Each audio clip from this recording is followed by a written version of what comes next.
Demon slayer स्वर्डस्मिथ village arc का अभी 8th episode हाल ही में रिलीज हुआ है। एंड इस एपिसोड के अंदर ना तो हमें तांजीरो कहीं देखने को मिला, ना ही नेजुको, ना ही गैनिया और ना ही मित्सुरी। इस एपिसोड में भी मित्सुरी का कुछ नहीं दिखाया, मतलब कुछ भी सीन नहीं दिखाया। इस एपिसोड के अंदर जो कि पूरी की पूरी स्टोरी थी वो एक कैरेक्टर के ऊपर थी और वो है अपना द मिस्ट हाशिरा मुइचिरो तोकितो। इस एपिसोड के अंदर हम लोगों को बताया गया कि मुइचिरो तोकितो जो है वो कहाँ से आया, उसकी बैक स्टोरी क्या थी, उसकी फैमिली के साथ क्या क्या हुआ और वो कैसे अपनी यादें भूला। तो आज के इस वीडियो में तुम लोगों को एपिसोड 8 के लिए यानी कि डीमन स्लेयर सीजन 3 एपिसोड 8 के लिए कुछ स्पॉयलर्स मिल सकते हैं, तो आगे अपनी मर्जी से ही बढ़ना। अगर तुम लोगों ने इसका एपिसोड 8 नहीं देखा है तो पहले जाकर देख के आ जाओ, और अगर तुम लोग बिना देखे इस वीडियो को आगे देख रहे हो तो तुम्हारी मर्जी है। तो इसका एपिसोड 8 शुरू हुआ था वहीं से जहाँ पर इसका एपिसोड 7 खत्म हुआ था। ऑब्वियस सी बात है, हमेशा ऐसा ही होता है। तो इसकी शुरुआत में ही मुइचिरो तोकितो अपने वाटर पॉट से बाहर निकल चुका है जिसमें उसको ग्योको ने कैद किया था, और बाहर निकलते ही उसके सामने वो बच्चा पड़ा हुआ है जिसने उसकी हेल्प करी थी उस पॉट से बाहर निकलने में, और वो भी बिल्कुल बेहोश सी हालत में पड़ा हुआ है। एंड उसके पीछे 4-5 कुछ मछलियां खड़ी हुई है जिनको ही ग्योको ने भेजा है, और वो मछलियां इस बच्चे पर हमला करने वाली हैं। और इस बच्चे को ऐसे बेसहारा पड़ा हुआ देखकर मुइचिरो को अपना पास्ट याद आ जाता है, क्योंकि ये बात तुम सबको पता ही है कि मुइचिरो जो है उसको अपना पास्ट याद नहीं है, वो भूल चुका है। धीरे धीरे करके उसको चीजें याद आ रही हैं। एंड इस एपिसोड के अंदर उसको काफी सारी चीजें याद आ चुकी हैं, मतलब उसके फादर कौन थे, उसकी मम्मी कौन थी, और इसी के साथ साथ उसकी फैमिली में एक और मेंबर था, वो कौन था। तो उस बच्चे को ऐसे बेसहारा पड़ा हुआ देखकर उसको याद आ जाता है कि उसके डैड थे एक, और उसके डैड क्या काम करते थे, लकड़ी काटने का। एक गांव में इनका खुशहाल परिवार था, ये अपने मम्मी पापा के साथ खुशी से वहाँ रहता था। लेकिन जब ये 10 साल का था तभी इसकी मॉम की तबीयत बहुत खराब हो गई। उस दिन काफी ज्यादा बारिश हो रही थी इनके यहाँ पर, और इसकी मॉम की तबीयत को ठीक करने के लिए इसके डैड कहीं पहाड़ों पर गए थे एक दवाई लाने के लिए। उस पौधे को लेने के चक्कर में इसके पापा का पैर पहाड़ से फिसल जाता और वो वहीं से गिर के मर जाते हैं। वो दिन ऐसा दिन था जिस दिन मुइचिरो ने अपने मम्मी और पापा दोनों को खो दिया था, और वो अकेला हो चुका था पूरी दुनिया में, ऐसा मुइचिरो को लगता है। लेकिन इसी मोमेंट पे उसको याद आता है कि वो अकेला नहीं हुआ था। उसके मॉम एंड डैड के मरने के बाद उसको याद आता है कि उसका एक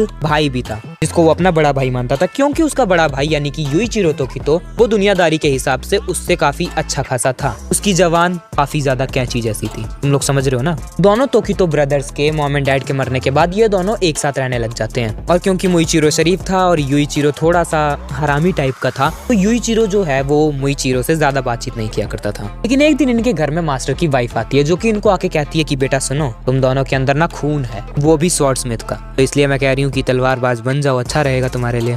लेकिन युइचिरो को उसकी इस बात के पीछे कोई ना कोई चाल लगती है और वो साफ मना कर देता है, कड़वी जवान है भाई, सख्त लौंडा। लेकिन मुइचिरो को उनकी ये बात काफी ज्यादा पसंद आती है और वो काफी ज्यादा हाइप हो जाता है कि वाह, मेरे अंदर तलवारबाजों का खून है। एंड इसी से रिलेटेड वो एक टाइम पे काफी सारी बातें करता है अपने भाई से कि हमें ये करना चाहिए, हमें वो करना चाहिए। लेकिन उसकी बातों को सुन के पकने के बाद युइचिरो उस पे काफी तेज चिल्ला देता है, एंड उस टाइम से इनकी दोनों की बातचीत भी बंद हो जाती है। लेकिन एक रात जब ये दोनों आराम से सो रहे होते हैं, तभी बीच रात में इनके घर में एक डीमन अटैक कर देता है जो कि सीधा मुइचिरो के ऊपर जाता है। लेकिन मुइचिरो को बचाने के लिए उसका भाई युइचिरो सामने आ जाता है और उसका एक हाथ कट जाता है। अब क्योंकि युइचिरो एक नॉर्मल आदमी है तो हाथ कटने की वजह से वो बहुत बुरी तरह से तड़प रहा होता है, और उसकी इस तड़प को देखने के बाद मुइचिरो सब कुछ भूल जाता है और वो डीमन के साथ क्या करता है उसको खुद भी याद नहीं। और यही वो मोमेंट था जिसके बाद उसकी सारी की सारी यादें गुम हो चुकी थी। मुइचिरो को याद आता है कि वो कुछ ना कुछ करके उस डीमन को सुबह होने तक रोक लेता है, और जैसे ही सुबह होती है सूरज निकलते ही वो डीमन खत्म हो जाता है। लेकिन इसी फाइट के चक्कर में वो अपने भाई को नहीं बचा पाता, क्योंकि उसका एक हाथ कट चुका था और खून बहुत ज्यादा बह चुका था। और इस मोमेंट पे उसको पता चलता है कि उसका भाई जिसकी जवान इतनी ज्यादा कड़वी है वो इतना बुरा भी नहीं है जितना कि वो समझता है। एंड इतना सब होने के बाद वो वापस से चला जाता है शायद मास्टर की वाइफ के पास और बन जाता है फिर एक तलवारबाज। वो चीज हम लोगों को इस एपिसोड में नहीं दिखाई, लेकिन ऑब्वियसली यही हुआ होगा।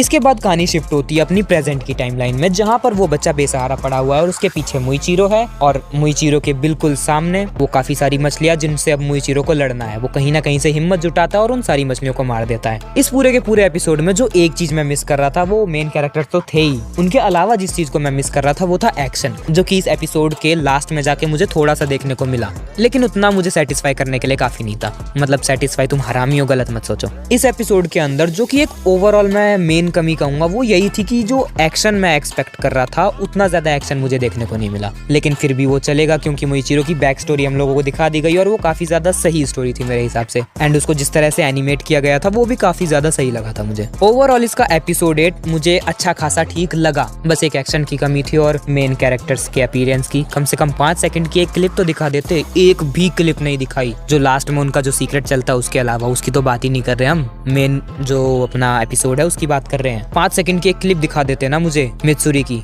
कसम से दिल खुश हो जाता मेरा।